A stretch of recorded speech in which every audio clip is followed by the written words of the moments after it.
Assalamualaikum warahmatullahi wabarakatuh. Okey, kita sambung mata pelajaran matematik tingkatan 2 bab 8 graf fungsi.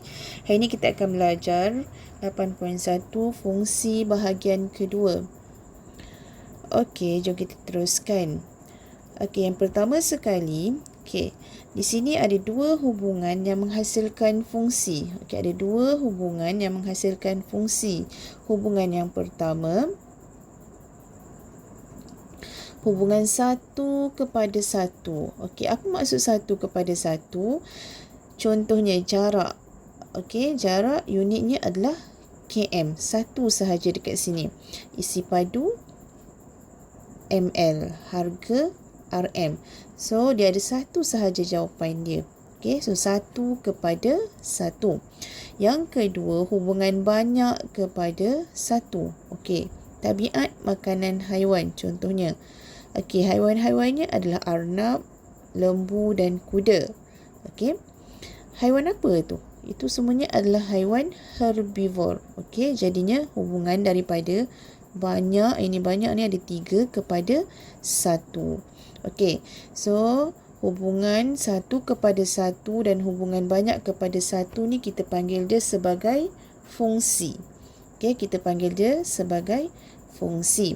Okey, jom kita teruskan. Kita tengok apa yang dimaksudkan dengan bukan fungsi. Okey, hubungan yang bukan fungsi ni yang pertama, hubungan 1 kepada banyak. 1 kepada banyak. So, ada satu ni, Rania. Contohnya Rania. Subjek kegemaran Rania ni ada dua, sains dan matematik. So, dia daripada 1 kepada banyak. Yang kedua, hubungan banyak kepada banyak. Fairuz. Okey, Fairuz kenderaan yang dinaiki ke sekolah ada 2, kereta dengan bas. Okey. Contohnya kereta Fairuz dengan Ravi kenderaannya sama, kereta. Jadinya banyak kepada banyak. So, yang ini kita panggil dia bukan fungsi. Bukan fungsi, ingat hubungan 1 kepada banyak dan banyak kepada banyak. Okey. Okey, ini adalah contoh 2 dalam buku teks. Okey, fungsi 1 kepada 1 ini adalah contoh. Fungsi 1 kepada 1 ialah hubungan yang mana objek dalam domain mempunyai hanya satu imej. Okey. Objek dalam domain mempunyai hanya satu imej. So, ini kita panggil objek. Yang P ni adalah objek dan Q adalah imej. Jadinya dia hanya ada satu je objek, ada satu imej. Satu objek, satu imej. Okey, 1 dengan 2, 2 dengan 4, 3 dengan 6, 4 dengan 8. Okey, kita boleh tulis dalam bentuk graf macam ni.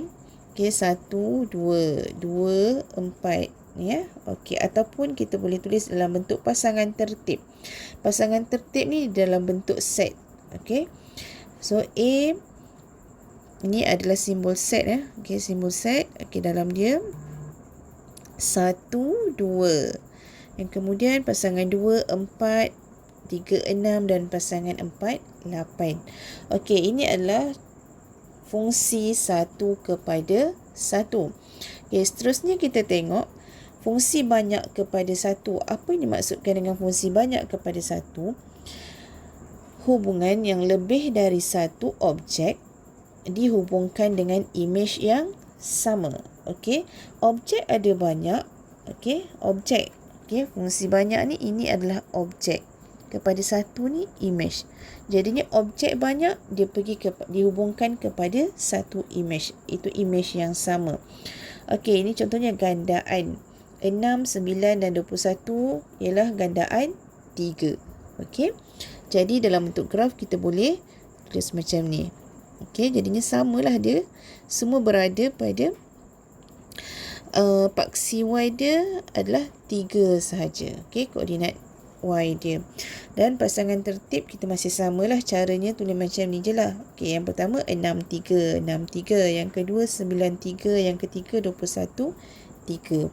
Okey, itu fungsi banyak kepada 1. Okey, seterusnya hubungan satu kepada banyak. Okey, satu ni adalah objek. Okey, satu adalah objek. Iaitu hubungan yang mana objek dalam domain mempunyai lebih dari satu image. Okey, ini objek ni adalah satu, image dia yang banyak. Contoh kat sini. Okey, ini adalah faktor. So, 3. 3 adalah faktor bagi 3 dan 3 adalah faktor bagi 6. Jadinya 3 ni adalah objek, dia mempunyai dihubungkan dengan dua image iaitu 3 dan 6. Okey, tu kita panggil hubungan satu kepada banyak. Okey, ini dalam bentuk graf dan dalam bentuk pasangan tertib. Okey, dan akhir sekali ialah hubungan banyak kepada banyak. Okey, hubungan banyak kepada banyak maksudnya hubungan yang mana sekurang-kurangnya satu objek mempunyai lebih dari satu image dan lebih dari satu objek yang mempunyai image yang sama. Okey, jadinya ini ada satu je. Ini objek P adalah objek, Q adalah image. Jadinya objeknya adalah 24. Okey, boleh dibahagi dengan 4, boleh dibahagi dengan 6, boleh dibahagi dengan 8. So image-nya ada 3. Okey, ataupun image untuk 4 ni dia ada dua objek dia, 24 dengan 16. Okey, itu adalah hubungan banyak kepada banyak. Okey, so hari ini kita belajar fungsi dan bukan fungsi. Okey, harapnya semua faham. Itu sahaja untuk hari ini. Assalamualaikum warahmatullahi wabarakatuh.